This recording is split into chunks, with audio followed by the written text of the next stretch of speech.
Hai semua, selamat datang kembali bersama saya Rita Melani. Di video kali ini saya akan berbagi resep bechamel saus atau saus putih yang enak banget. Saus ini tidak ada rasa tepungnya sama sekali seperti saus putih pada umumnya dan cheesy banget. Video ini sebelumnya sudah pernah saya upload dan sekarang saya re-upload ulang ya karena kena copyright dari background lagu sebelumnya. Jadi kualitas video masih seperti video-video saya di awal memulai channel. Yuk sekarang kita mulai ya. Pertama, siapkan 25 gram unsalted butter. Lelehkan butter di panci dengan api kecil hingga meleleh sepenuhnya. Lalu siapkan 25 gram tepung terigu protein sedang. Tuang tepung ke panci dan aduk merata hingga aromanya wangi seperti aroma kue dan keluar banyak seperti letupan-letupan gitu ya. Sekarang tuang fiber cream yang sudah dilarutkan ke dalam panci. Kita tuang secara bertahap dibagi jadi 3 kali tuang. Jadi sekali nuang itu per 100 ml ya.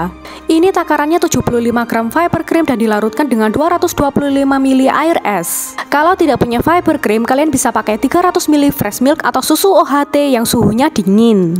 Kalau suhunya tidak dingin nanti bisa jadi terlalu mengental.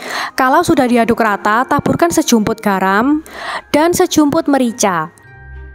Aduk hingga merata.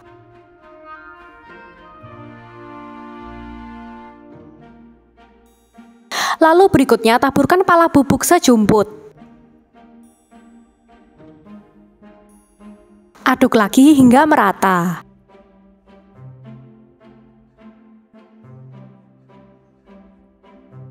Terakhir, taburkan 100 gram parutan keju cheddar yang easy melt dan aduk hingga sepenuhnya larut dan bercampur rata.